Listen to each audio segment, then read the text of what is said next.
Welcome to Let's Be Perfectly Queer, a queer podcast creating space to talk about all things queer. My name is Archie, and I'm joined today by Devin Scott, board-certified wellness coach and licensed social worker. And they are going to offer a fresh perspective on the exhaustion many LGBTQ plus adults face due to the game of belonging.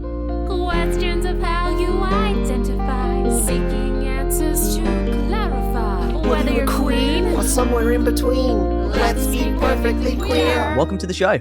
Thank you for having me. And so today our main topic is about how the survival tactics of masking, code switching, and reshaping, which is necessary for so many LGBTQ plus individuals, impacts authenticity and mental health. You know, it's something that I think we all face, but we don't really talk about. So I'm really interested to get into this and see your perspective and your take on it as well. But before we do get into this episode, did you want to tell our listeners a bit about yourself? Sure. I'm Devin Scott. I work in New York City. I'm based in Brooklyn. I consider myself a somatics practitioner. So I'm body-based transformation. I do it hands-on and hands-off. So I'm cross-trained in massage therapy as well as psychotherapy and coaching. So when I'm talking with people, my goal is to just get them in touch with their body and see what wisdom arises naturally as opposed to trying to force something. And if it's hands-on, it's similar, but I'm also doing body work and energy work, trying to help navigate the change of the physical form that is being requested. That's very cool. You hear a lot about the mental work, but you don't always hear about the physical work. That's quite interesting. I didn't know that was actually a thing. We are not that common, but I love my community. I think it's just the coolest work. Pull a lot from osteopathic strategies and then Eastern strategies, and you start to learn the body, and it's really amazing what you can hear when you put your hand on a body and listen. And the basics of a lot of the osteopathic work is that if you listen to the body knows how to heal itself. And so all you do is sit with it and then respond to what it's requesting. And I think that is just a beautiful life view, and it's amazing what happens when your hands are on the body. That's very awesome. And to start us off, when we talk about the game of belonging, what do you mean by that? So game of belonging, I think of as we're kind of in this Western capitalistic colonialist structure. We have a lot of rules, and we're told that we can win a game, right? We can get safety, we can get esteem, we can get friends, we can get the family, we can get the house, we can get the car. But the sad thing is the game of belonging is that if you do all the things right, you will feel like you have community. But the nature of it being a game often means that you can never win, because even if you get all of the things, they're not landing on who you truly are. So if you're playing a game, you're not coming as yourself. And so whatever you get might not actually be what you want. Or if someone loves you or respects you or supports you, it might not be the you who actually wants to be seen or supported or even what you need at all. So that's what I would think of as the game. Yeah, so it's like the player. You're playing a character. You're not always playing yourself because you know this is what I need to be to win. And so then you are impacting who you are and who you can really be. And I think as LGBTQ plus people, we relate with that. And growing up, I grew up in a Catholic school, you know? So you really have to change who you are and your mindset. And it really screws you up, especially as a younger kid. And for some adults who are LGBTQ plus, they don't let it go. And so that kind of keeps going through with all those kind of behaviors. So that's definitely an important thing to talk about. Yeah, I think I guess I'm in the elder millennial category, and I don't really work much with Gen Z. And I do feel like maybe they have a slightly different experience, but I mostly feel like it's unavoidable because it's so soaked into our culture that being queer is being unacceptable, is being unsafe, is internal damnation, that if you hear it during your identity formation, there's always going to be a piece of shame in you that says, I need to earn my place. I need to earn safety. And I think there's fun at a high level, there's nothing wrong with masking and playing the game. The problem is when you identify with the mask, when the mask is your means at which you feel like you have worth or value or safety, and you are detached from the fundamental basis that just by existing as a human, you have value. And people will see it if you are in the right spaces, in the safe spaces, the people who are meant to see you. Yeah, and at what point do LGBTQ plus adults realize they're playing this game rather than just being themselves? Really, any time, right? I don't even know if I think most people realize they're playing a game at first. I think they realize that they've done everything right, or they've done everything in the way they were told should get them the reward, and it doesn't feel rewarding. And then the first thing they feel usually is broken. Like, what is wrong with me for not feeling satisfied when I got everything I set out to get? And then it takes a long time from there to start asking the question, well, did you actually want any of this at all in the first place? But that realization can happen at all ages. That's a hard one. It's definitely a hard one. And everybody would have a different response as well. So they're not all going to have the same kind of response to when they realize that they have been playing this game. And what can some of those realizations be? Is there a certain trigger, or is there just a point where they're like, I've been playing a game? Oof. I mean, there are some common realizations that come. Like, people hit a breakup or a near breakup. They hit a trigger point in their career. They lose someone. These are all kind of like crises of faiths moments that can just trigger the beginning of introspection. But I think it takes people a long time to realize that they're playing a game. Although I think we're in a very strange, energetic moment in January and February where a lot of people are realizing it at the same time. And there's a collapsing of ego, and it's very frightening to walk outside because nervous systems are frayed and seeing it in a really clean way, in a way I don't think I've ever seen collectively before. But our egos are designed to not see it like this. Like, we have this self-formation, but then we have a lower brain section that tells us that identity is necessary for our physical safety. And that's why we have ego defense mechanisms. And so it takes a lot of work for someone to be like, oh, none of that shit was sincere. I am playing a game. I was fooling myself. That is a humbling experience. Sometimes it takes a long time. Yeah. And this whole time they've been masking, code switching, playing a game, and often those are survival tools. And they're necessary depending on whether it be their home life, their work life, or what they need to succeed. And can you talk a little bit about why you think they're necessary, and especially growing up queer? Oh, I mean, it is often unsafe to be queer. I'm not someone who dislikes shame. I think my career focus really is shame. And I think shame is this profound pro-social tendency towards social cohesion, to conform social norms, to like try to make community happy. But shame becomes really troublesome when it collides with something that we've been told is unlovable or unworthy of existence. And that's really where it starts to come and become a survival mechanism, which is, I'm doing everything I can to make sure I am not violated, rejected, or harmed in this room. And I don't think that ever is unhelpful. Even if you integrate shame-based pieces of yourselves, like as queer people, we will always go into spaces where we actually want to know if we're unsafe. Because none of us are resourced all the time to be the person fighting the system. Sometimes we need to go in a room and know that like we need to leave it, or we want to mask in that room, and we choose it. And we choose it not from a place of automatic behavior or anything like that, but shame always has that value.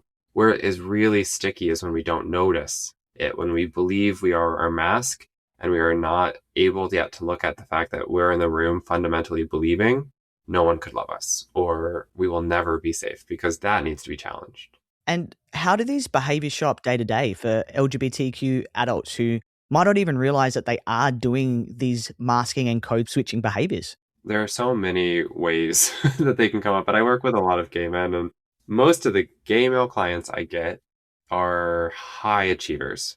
And I always think of queer perfectionism as having a rock and a hard place where they're in two communities that are at strong odds with each other. And so like they're usually overachieving in society, and then they go into queer spaces and they're kind of like overachieving on confronting society. And these have like really polarizing poles. Like one side is saying like you should be ashamed of all of your sex, and then sometimes they come in feeling ashamed because maybe they're not kinky enough or something like this, and they're not evolved because they're not bending gender norms in the way that the community might like push. And these are really challenging poles for people. But also, if I have clients who are socialized originally as women, or my autistic clients, I see more like people pleasing, good person perfectionism, where you're always of service, you're always trying to conform, you're always trying to please. That's my kind. But there's someone else who also have like the trouble child one, the person who's always like chaotic, ensuring that no one will reject them because they know everyone will reject them. Like there are so many forms of social control and masking. And usually they have a little kernel of authenticity in them. That's so interesting. So if anybody's listening and you can relate to any of this, maybe just take a bit of a look and see, are you masking these behaviors? And sometimes it's okay if it's not affecting, like you were saying, every part of you, because sometimes in certain jobs you need a code switch and be this kind of person to be that professional person, but not when it impacts authenticity in who you are. So there's times and a place, but if it's starting to impact really your mental health and every other aspect of your life, that's when you need to kind of do the work, seek advice, seek help if you need to. And with masking, it can be, maybe some people do it for a short time, maybe some people do it for a very long time. And I was just wondering, what does long-term masking do to someone's mental health over a long time? I think it just eventually leads to burnout. Masking where you can never unmask means that you're never seen. And there's always a crash out from that. It looks different. Like, I'm a people pleaser masker and I wear it chronically, and it turns into chronic resentment because it's like, I'm doing right by you and you never give me what I want. And then you just become a salty, bitter person, and you just feel like you're never supported. High achievers often come to me feeling hollow and confused and then full of shame because they think they should love the life that they built for themselves and don't understand what's so broken in them that they don't understand it or can't find gratitude in it. But usually what I find, kind of like autistic burnout, like one of the most high masking populations, when they realize how much of their life expense has been just trying to put on a performance to survive, what comes next, I notice a lot, is just exhaustion. Because that is a lot of energy, and very little of that energy was rewarding. And how, in your opinion and your experience, does this affect authenticity and identity, especially when someone's being rewarded for being conventional? It's like, hey, you are fitting this conventional box. How does that then impact, and what have you seen? Oh, I've been thinking a lot this week because I'm working on this project to try to make a bridge language translation from a game and Indic philosophy. And we tend to think of like ego and masking and all these things as one concept. And in Sanskrit, there's like layers of identity formation, and the two big ones are like the ego, ahamkara, which is like the creation of the I, and then there's the emotional attachment to it, which is mada, and that's like pride. And actually, like ahamkara is kind of cool. Like ego is kind of fun, and when you're not emotionally tied to your masks, there's something innately playful about going in and wearing masks. The one that really is sticky for people is the emotional attachment. And this is usually comes down to some version of like, if I'm not doing this mask, I am not safe. I have to earn love. I have to earn it to be deserved. And it's this stickiness that stops people from having a real self-concept, because if they're holding the belief that they can't look at parts of themselves because they're that unlovable or that unsafe, they can never form a self-identity because there are parts of themselves they are unwilling to love, unwilling to look at. And that's the part that really, to do the work of self-identity, needs to be broken, because it's about integrating yourself and then finding safe spaces for it to be seen. And then the masking game can be kind of fun because you know who you are, you've played with your shadows, and you get to experiment with what version of yourself goes into a room, not because you're trying to prove your worth or prove your value, but because you're playing a game and life is weird. And every space is a new opportunity to do something odd.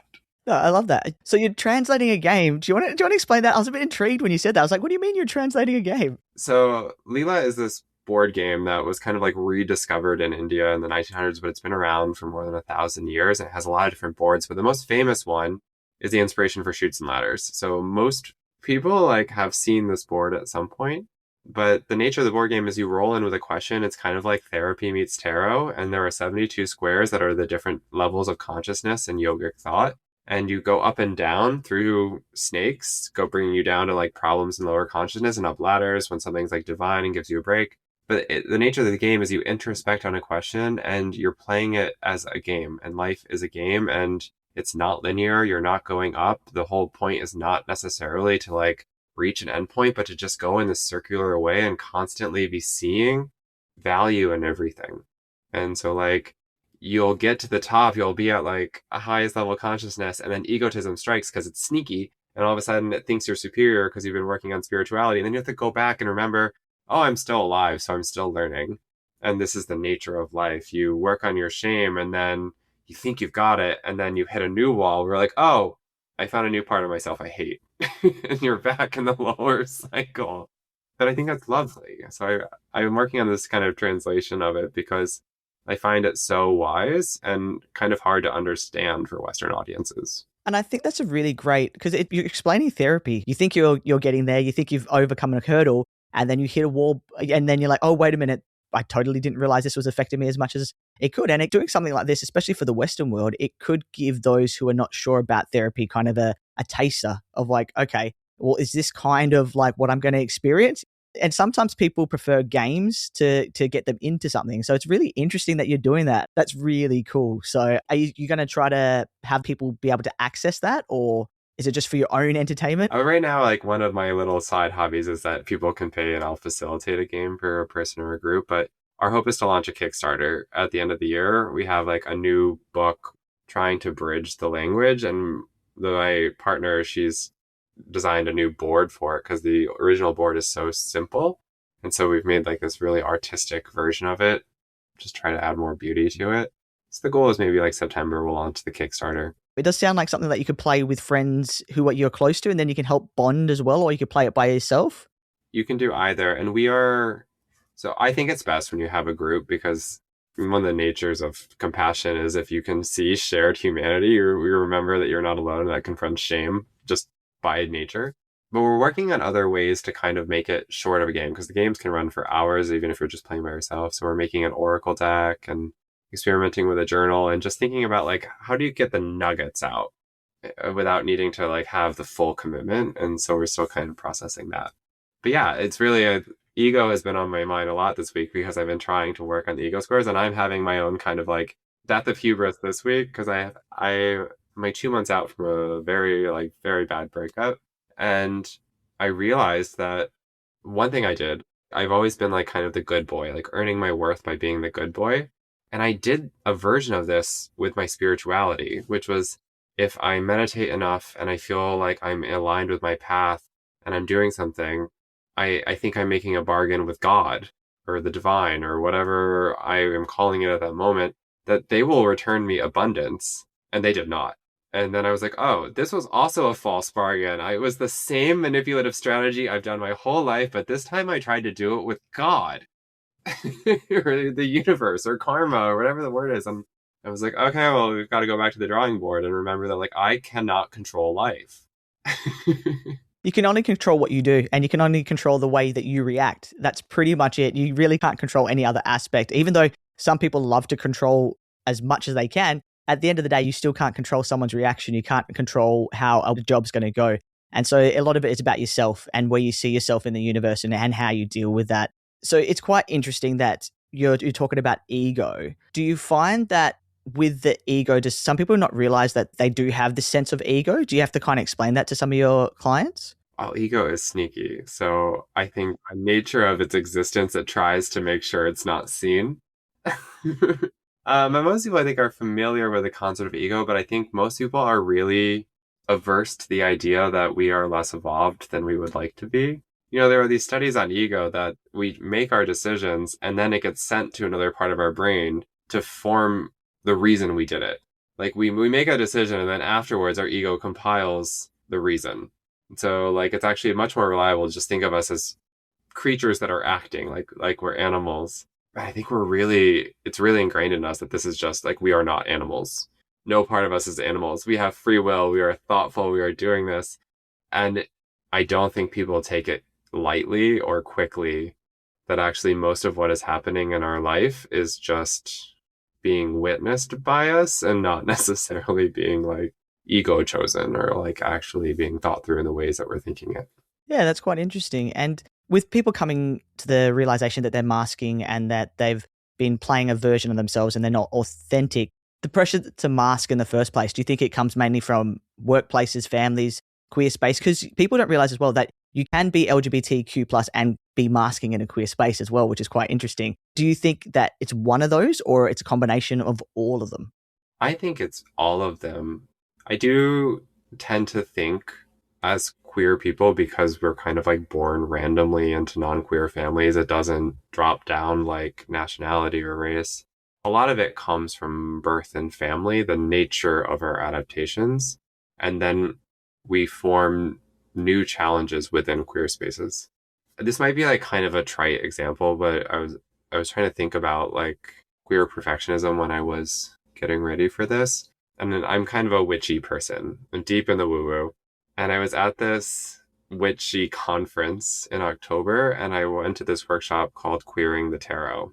And I'm going to be honest, I hated it because we were just going through the deck and trying to remove the concept of gender from it. And there were all these things. And I read tarot not as like truly gendered, but as like archetypal or defined masculine, feminine, or like yin yang. I don't necessarily read it like that. And without keeping this kind of division that's existed in practices throughout the world, something gets lost. But I remember life path numbers came up, and this one guy at the table just did not identify with his life path.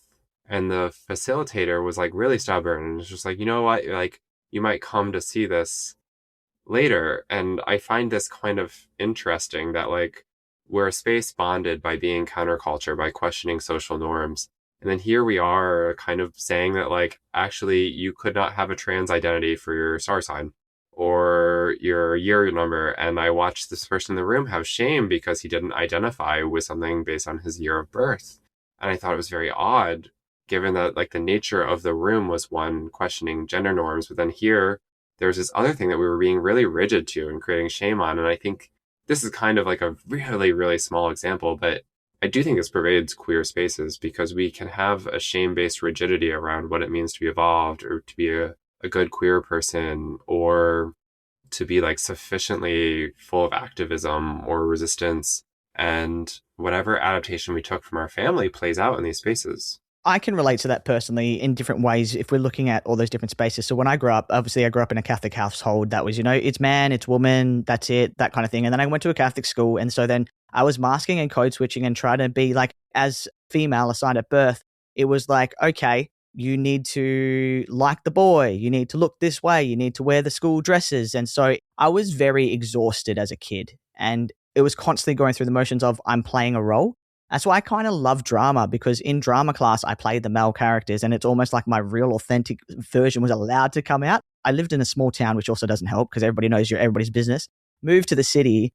And then what was interesting is every time I went back to the small town, I had to code switch of who I really was because I was starting to find my identity in the city and find, okay, maybe I'm not straight, which I knew I wasn't straight. Come on. But, all those kind of things, you're telling yourself, yeah, you're straight. But then you're having these internal arguments with yourself constantly in the late at night when you're like, what's going on in the world? What's wrong with me? I was constantly code switching when I went back or when I saw my family. It gets exhausting. And then you start to get confused about who you are. And it definitely is a lot of work. And so, people who are doing the work, well done. And some people who are listening maybe think, oh, I might need to do the work. And for those who are listening and just be realizing they've been masking for years or code switching for years, where do they even start? Oh, it's so hard, right?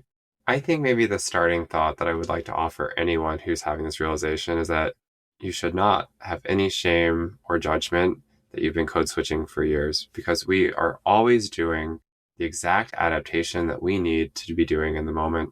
And there's no right time or right transition. And all of us who have gone down the path, I think, eventually look back and love all the old versions of ourselves, even if we're embarrassed by them, because we know that they were there for a reason and they were doing what they needed. And the last thing that helps moving shame is to layer shame on top of it. So just loving that you were honoring your needs and your safety and doing the best you could to keep yourself alive and in the best connection that you could tolerate or thought was possible.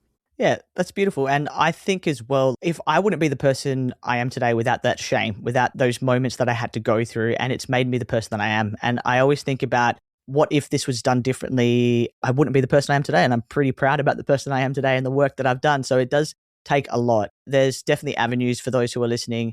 And sometimes you can do it by yourself, but sometimes you need help. And there is help out there if you do need to seek that help. So don't be scared to reach out. And, it may be a licensed therapist. It may be a wellness coach. It may be your friends. There's always someone out there to help. So, and I think that's very important. People listening today, and you want them to take away one thing, just one thing from this conversation. What do you hope it is? I think along the lines of what I just said, masking has a real adaptive purpose, and we will mask our entire lives. And that is part of being human. It's part of the game. And it can actually be really fun if you're doing it with love for yourself and consciousness, because you're experimenting, and experimenting brings you to pleasure. Experimenting brings you to knowing yourself. So part of masking is play. The question is, are there enough spaces in your life where you feel adequately seen, or enough space where you adequately see yourself, your life feels nourished, that you're not fighting to be understood? And if not, I want to just put it out there that you deserve it. That by nature of being human, we all deserve to be seen, to be loved, to be here. And I think we all deserve to come to a place where we feel that about ourselves. That's a beautiful way to end the episode. That's a nice little message to finish, and a little bit of a positive as well. It's been very interesting to sit here as you're listening and work through all this stuff. And I was like, yeah, I can relate to that. And I'm sure people at home are also doing the same thing. And if anybody did want to reach out to you, how can people find you? I am a little old school with my tech, but I'm making a commitment to be better. But my website is findyourmeaning.coach. If you scroll down, I have a newsletter I send out about once a month. And my commitment this year is to really learn how to use social media. So that's devinscott.nyc. So if you follow me there, I'm putting it in. The promise is there. I'm learning how to do it. I'll put the links in our show notes so that people can find you. Thank you so much. This is such an important topic, and I think a topic that most LGBTQ plus people can relate to, but they don't really talk about. So thank you so much for coming on. If you like this episode, don't forget you can rate, review, and subscribe, and you can follow Devin. Check out the links to the website as well. So thank you so much for listening to this episode. And until next time, I hope that we have been perfectly queer.